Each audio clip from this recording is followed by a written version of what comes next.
Hey, what's going on, everybody? So, with the way things have been in 2020, and the fact that I am jobless currently because of it, I haven't really been able to justify traveling for fishing very much. Unless there's a tournament involved and there's some money involved, possibly for me at the end of it, depending on how things go, which last time didn't go so great. But anyway, um, I can't really afford to put a bunch of gas in this Jeep and drive all over the state. So I've been keeping it super local, like going to the same freaking lake every time I go out lately. Um, that's been kind of born of necessity, not really because I want to be there all the time. But on the plus side of that, I have found that even though the lake's totally inundated with hydrilla and is in desperate need of management, I've been able to figure out how to continue catching fish. It's also given me some insight into what these fish are doing in this late summer period, moving in towards the fall, if you even want to call it that down here. It doesn't really get too crazy.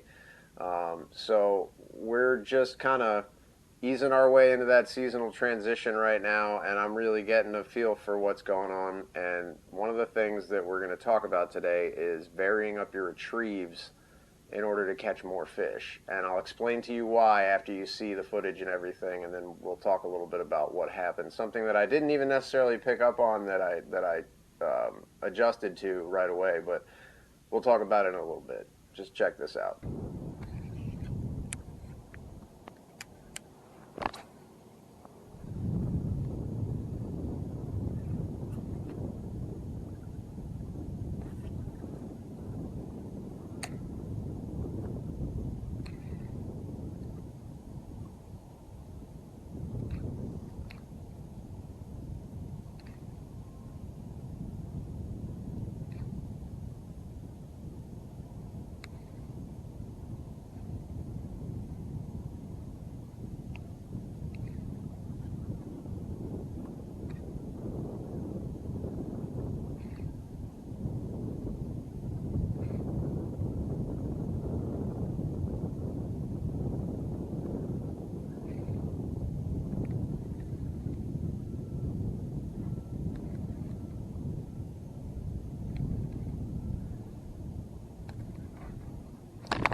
Fish.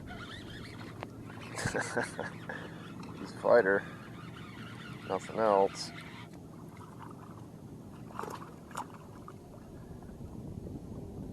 See that grass coming up with him? See what's down in it. That's where they've really been out here lately.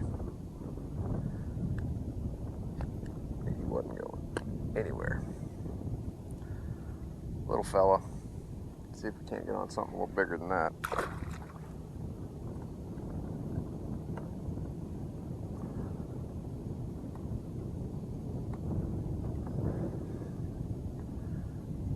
I'm not going to lie, this is an incredibly boring way to fish. I'm not a huge fan of sitting around slow dragging baits, but if that's what's going to catch me fish, that's what I'm going to have to do.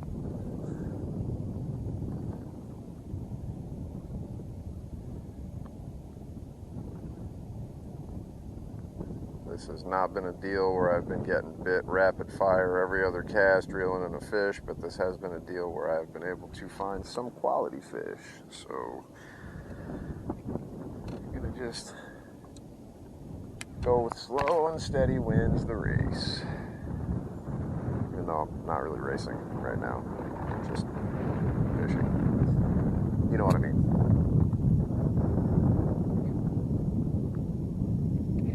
I'm sure he's not watching, but if the guy who stole worms out of the pack at Walmart happens to be watching, I hope you never catch another fish again. You're a scumbag. I just grabbed 5 packs of worms along with a bunch of other stuff that I randomly picked up on impulse, and when I got out here, the first pack of worms that I grabbed and went to take one out of, I noticed there were 5 in the pack that's supposed to have 9. Still dragging this worm through this hydrilla. There's not really much else I can do in this particular area. The grass is so thick and abundant. I mean, I guess I could be throwing a swim bait or a swim jig or something like that right now, but hasn't really been a good moving bait bite here in a while. So just trying to capitalize on what has happened the last few times that I've been here, which has really just been a worm bite. And it's been fish of varying sizes. I got one little one so far this morning, but I caught some pretty solid fish out of here the last couple of weeks. Just fishing a worm.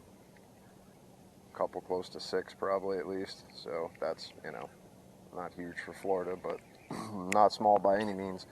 So just gonna keep trying for a little bit. I'm not gonna stay out here all day. If they don't start biting soon, I'm probably gonna get out of here. Got 2 more spots to try, and one other technique I'm gonna give a shot today. And if that don't do it, I'm just probably gonna get out. So something I want to touch on while I'm out here, being mindful about fishing slow.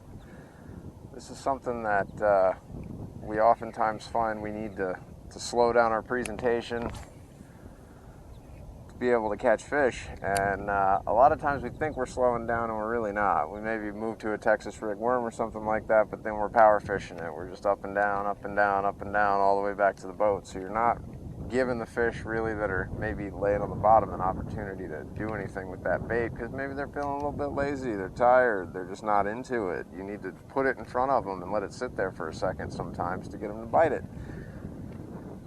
I am so super guilty, even though I'm on a kayak, I do have a motor, of just like trying to run and gun fish all the time. Ooh, got some grass on the prop. Just trying to run and gun fish all the time, and that's not really always the best way to do things. You know, I see guys on bass boats, they come running into a spot and they come off pad and they immediately run up to the deck and drop the trolling motor and they make a few casts around and usually throwing something, you know, moving, and then they bugger out pretty quick. But here lately, I've been throwing moving baits, I've been throwing dragon baits in the exact same spots, and I've been catching them on the dragon baits and not on the moving baits. Sometimes that's just the way it is. You can't force them to eat a spinner bait or a swim jig or a chatter bait or a swim bait or something like that. You're just going to have to drag a worm if you want to catch fish. So be mindful about how slow you're actually fishing when you tell yourself you need to slow it down, because a lot of times that can be the difference between catching them and not catching them.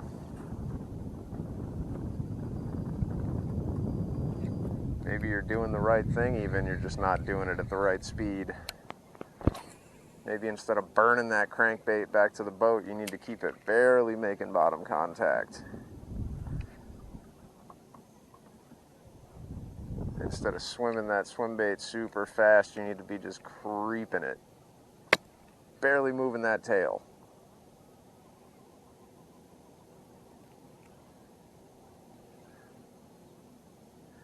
What I've been finding at this lake lately is if I get up into this hydrilla and I just work this worm super slow through it, which, don't get me wrong, is boring.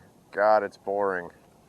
When you're not getting bit, it is super boring, but you can feel every little piece of grass along the way. You're feeling the bottom here and there when you're making bottom contact and you're dragging it. You're finding out what's going on under the surface, and you're hopefully figuring out whether or not the fish want it that way. Right now, thought that's what it was going to be. It may not be a dragon bite today.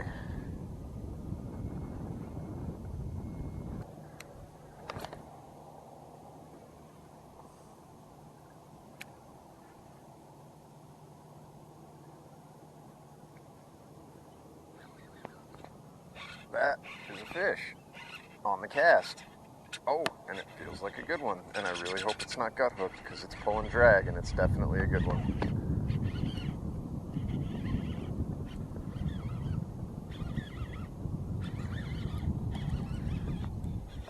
It's coming up.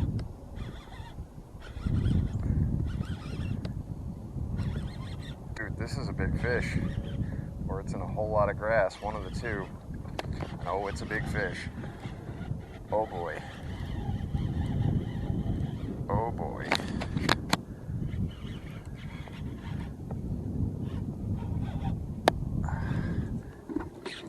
Yeah, it's a big fish. Come on, get in the net, you big sloppy baby. old sloppy one. That's what we're looking for right there. That. Dude, that is a tank of a fish. Good Lord.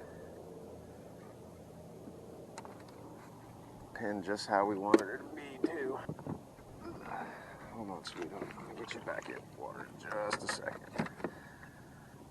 I want to see how long you are. You don't even make 20. Wow, that is a football of a fish. That fish has to weigh close to 5 pounds.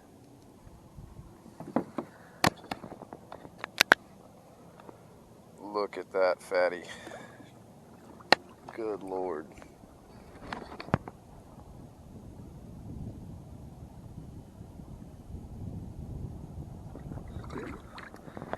Good Lord. That was a football. Oh man, okay.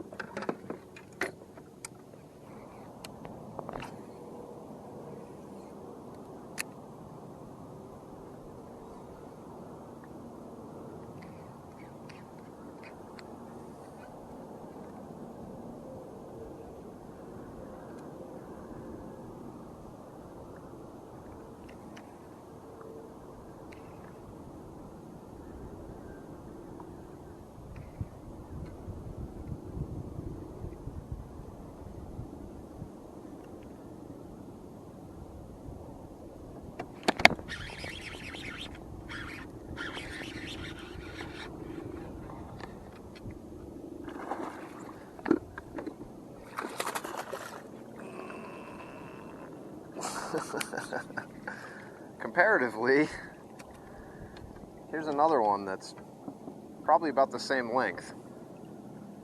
Just ain't been eating as good. There we go. Got you unhooked. Ooh, ain't been eating near. Oh, this fish is. There's something up with this fish. There's something seriously up with this fish.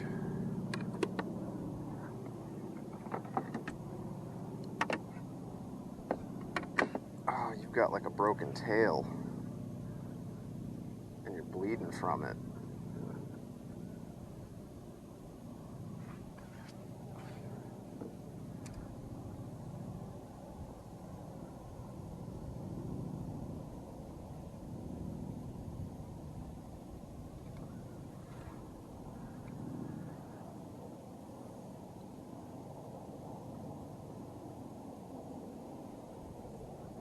Oh, wow. I don't know what that's about. I've never seen that type of thing going on there before. Something's up with that guy, girl, whatever she is.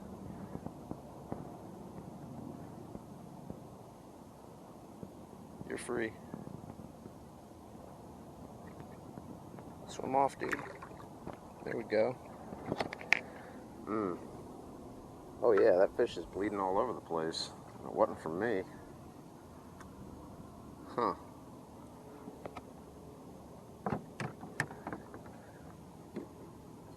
That's a weird one. Alright, so what I was alluding to in the beginning of the video, if maybe, you saw it, maybe you noticed it, you picked up on it, but after I caught that fish on the fall, I started raising that worm up again, stroking it through the grass, because it was a subconscious thing. It wasn't something that I actively thought, oh, well, I caught that one on the fall, so let me change the way I'm working the bait. But the first fish of the day that I caught dragging, which is how I caught pretty much all the fish that I caught last time. I think maybe one or two I caught like off a cast or stroking it. But anyway, doesn't matter. Point being, varying up the retrieve is what made the difference that day. If I was dragging that worm, at least that deformed fish, I would have never caught it. But you see in the video, I cast that out when I caught that good healthy one. I cast that worm out and I was waiting for it to fall all the way to the bottom and giving it just a second. I was just about to start dragging it.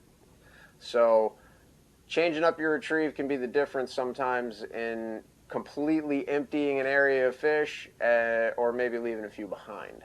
Something to keep in mind, especially as you're working through the summer to fall transition where things are starting to get a little different, like we are here right now, where, I mean, the days are getting shorter, there's less light exposure on the water's cooling off a little bit, not much, it's Florida, it's still warm, but But yeah, that's something to keep in mind when you're making those seasonal transitions and stuff. Especially is that all of the fish are not going to be in the same mode all the time anyway, and especially not in a period of the year like this. So try different things, try different baits, try different retrieves. Fish small, like we talked about before, and make sure that you're thoroughly fishing an area to the best of your ability before you leave it. Don't leave fish to go find fish. Yeah. I appreciate you sticking with me this long. Thank you so much for watching. I'll catch up with you next time. Peace.